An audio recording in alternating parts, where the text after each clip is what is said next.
Dantix here, back with another Anthem tutorial, this time for the Storm. The Storm is the second least mobile javelin and arguably the least survivable of the four. The Storm, however, makes up for it with range, damage, and a huge variety of status effects. So in this video, I'm going to cover a particularly deadly Storm build. It doesn't have any priming abilities, but instead focuses on damage and taking down those pesky, high-value shielded targets with ease.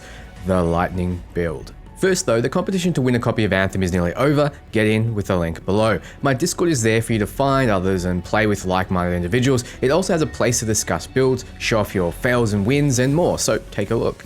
So, shielded targets, especially in Grandmaster difficulties, are quite deadly as you're unable to combo them until their shields are down. In the case of a Fury, if the shields aren't taken down within a set amount of time, they can wipe your team with powerful dark energy type attacks.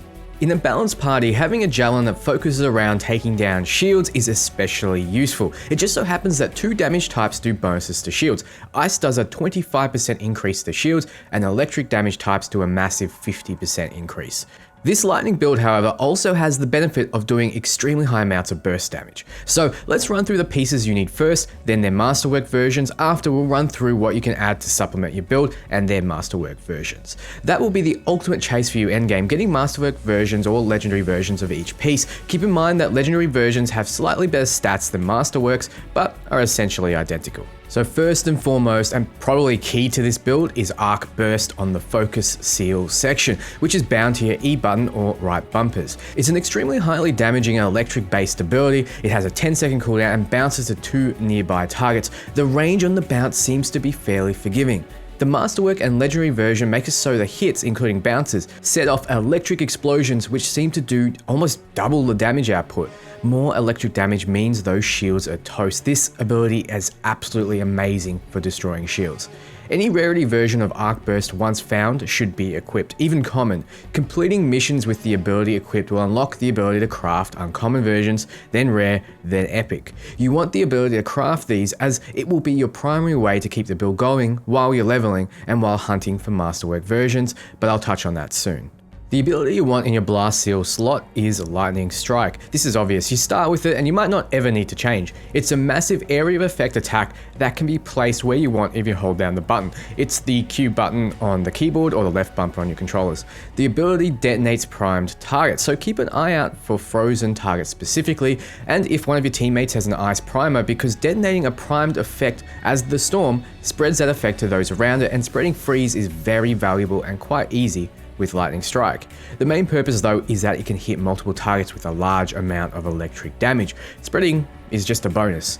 There might be some cases where you don't even want to detonate prime targets, like against an individual with high value, because a ranger would be better served doing so as it does increase damage to prime targets as a combo effect. The Masterwork version of Lightning Strike makes it so that when you're hovering, all electric damage is increased by 60%. This is massive and will completely round out the build. It goes without saying that once you have this item, you may want to try to spend your time hovering as much as possible. In Grandmaster difficulties, you want to make sure you don't get too high though, as you may be shot down fairly fast, so be smart with your hover. The next two are components that I recommend you use together. First is Elemental Empowerment that increases your gear recharge rate by 50% and lowers its damage by 20%. Then we have Elemental Synergy, which increases gear damage by 50% and lowers recharge rate by 20%. All up, your gear will be doing 30% more damage and will be off cooldown 30% faster.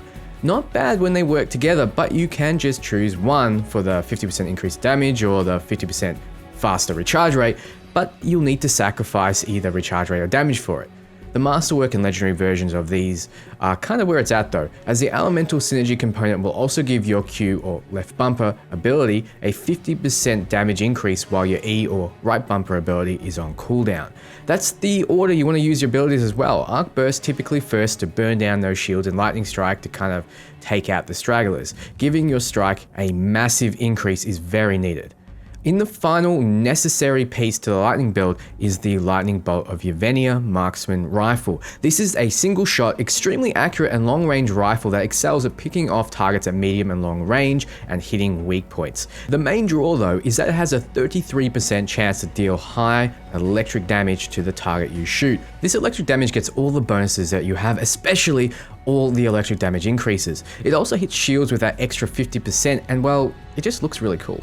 With Arc Burst, Lightning Strike, and Thunderbolt of Yevenia, you'll be constantly putting out electric damage even when your ability is on cooldown. You can get this Masterwork item once you get to the late 20s of your pilot level and don't need to be in Grandmaster difficulties like you do with gear pieces and components. In most cases, this will be your first Masterwork pickup for the build and you'll notice a huge increase in damage output. Now let's talk about what's nice to have with the build but you can choose not to equip.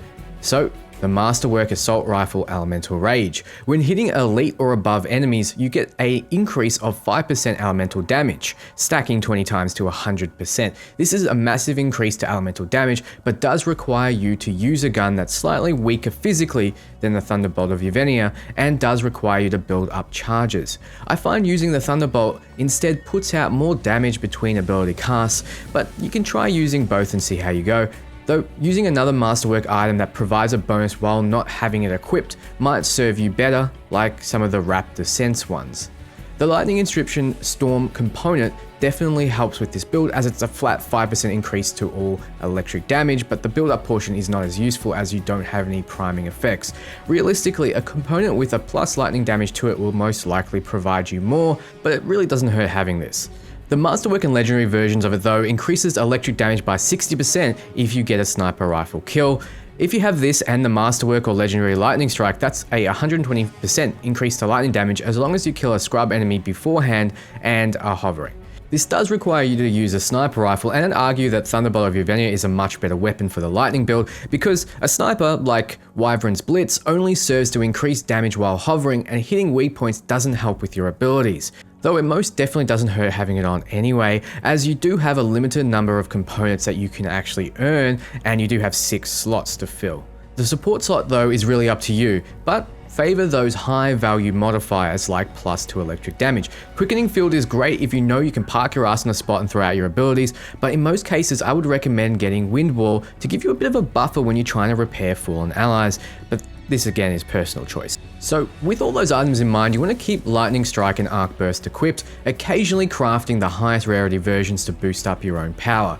When you have epic versions of them unlocked to be crafted, you can start being a little pickier with what modifiers you have equipped. Don't go out of your way to craft the perfect set though, as it will take a lot of resources, but you should be on the lookout for electric damage increases, gear speed, and specific ability slot damage increases, with electric damage increase being the most valuable. When you find Masterwork or Legendary versions of these items, use them enough in-game that you can craft them. Usually you need to complete missions or world events on Grandmaster 35 times with the item equipped for gear pieces, and defeat 10 legendary enemies for the weapon pieces. That's when you can start crafting the perfect set of modifiers, electric damage increase being the major one, flat damage second, and cooldown reductions third.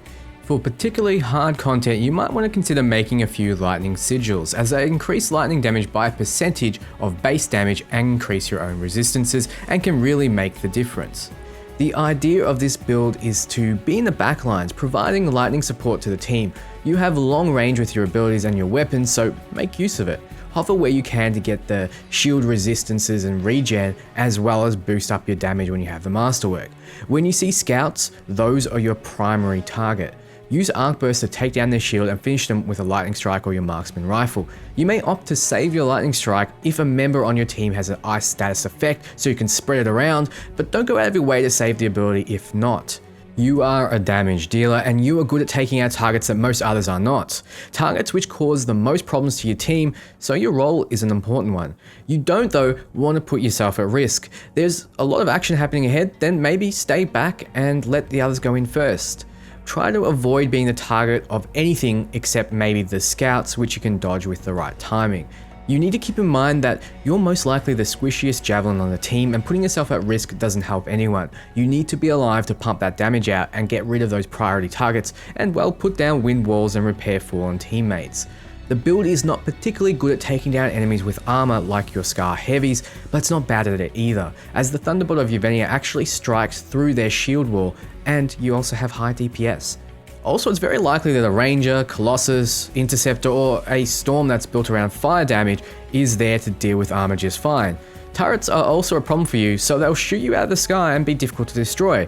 best just to avoid them. Since Arc takes a charge up, you want to charge behind cover, then move out to unleash it, especially when a turret is targeting someone else or against an Ash Titan. On Grandmaster difficulties, which I've been referring to with this guide, I would even say don't use Lightning Strike against turrets if you are the target, as the cast time is long and you're most likely going to be taking a lot of damage. Really, your role is to handle the enemy scouts, Valkyries, Furies, and other shielded targets. You can also handle the rabble fairly well, as both your abilities hit multiple targets. Understand your weaknesses and your strengths with this build, and happy hunting, Freelancer. Thank you for watching, guys. If you liked this video, please do the standard YouTube stuff. It helps a small channel like mine immeasurably. Thanks to my supporters listed at the end of the video, and I'll be back very soon with more content, so let me know in the comments what you'd like to see next. See you later, guys.